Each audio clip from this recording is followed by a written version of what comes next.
السلام عليكم ورحمة الله. ازيكم يا بنات؟ عاملين ايه؟ وحشتوني جدا، يا رب تكونوا في احسن صحة واحسن حال. النهاردة انا هقدم لكم فيديو خفيف قوي عن فوائد ماء الورد.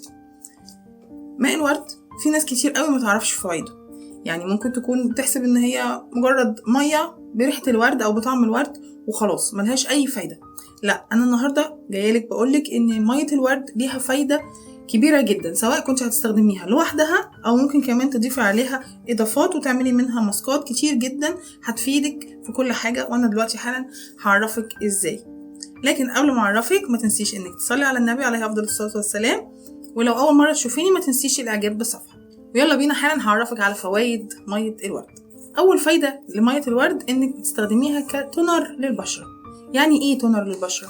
يعني انا بعد ما بغسل وشي سواء بصابونة مخصوصة للوش او بالصابون العادي اللي احنا بنستخدمه في حياتنا او حتى بغسول وجه، بعد شوية بحس ان بشرتي بقت جافة. مية الورد بتعمل ترطيب للبشرة، بتخليها تتنفس، بمعنى صح يعني بتخليها تناسب الطبيعة بتاعتها اللي ربنا خلقها عليها، زي كده بشرة الأطفال بالظبط. فأنتي بتستخدميها بعد غسيل الوش، بترشي رشة منها كده بسيطة جدا على وشك وتسيبيه بقى ما تنشفيهوش، هو البشرة بتمتصه، ده غير طبعا ريحته الحلوة. لو في عندك مسام واسعة في المناطق هنا أو في منطقة الأنف أو في منطقة الدقن بتستخدمي مية الورد. مية الورد بتقفل المسام الواسعة، بتضيقها او بعد كده بتخليها مش موجودة، يعني ما بتبانش. طبعا بيكون في مسام لكن ما بتبقاش باينة، في مسام بتكون واضحة قوي وبتكون باينة زي كأنها زي الخروم كده. لا، المسام الواسعة دي بيكون شكلها وحش وبتضايق طبعا الواحد، فانت لما تستخدمي مية الورد بتضيقي المسام دي. طب استخدمها ازاي؟ تونر برضو للبشرة؟ لا، هقولك. انت هتاخدي ازازة مية الورد كده وهتجيبي مكعبات التلج وهتحطي مية الورد في مكعبات التلج، بس ما تزوديش عليها اي حاجة، هي مية الورد وبس، وهتحطيها في الفريزر طبعا من بالليل للصبح مثلا او فترة مناسبة لغاية ما تبقى تلج.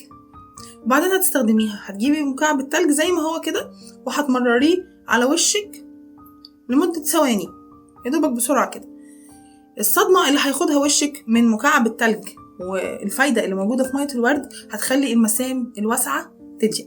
كمان بستخدم مية الورد في ان انا اشيل المكياج، ازالة المكياج، قطنة نظيفة لإزالة المكياج أو حتى منديل، وأستخدم مية الورد وأزيل بيها المكياج. لو عندي التهابات في وشي من الشمس أو انتفاخات تحت العين أو حتى في الجفن العلوي للعين، مثلا من النوم الزيادة أو من قلة النوم من السهر، بيكون في انتفاخات في المنطقة دي من الجفن أو تحت العين. الانتفاخات دي بيضيعها ماء الورد. أستخدمه إزاي؟ برضو قطنة مبللة في مية الورد وبتحطيها تحت العين، بتساعد ان هي تقلل الانتفاخات او الالتهابات من حرارة الشمس. عندك حبوب قديمة او عندك بثور او زي ما احنا بنسميها كبنات يعني عندك فسافيس، الفسافيس دي بتروح ازاي؟ بتروح بمية الورد.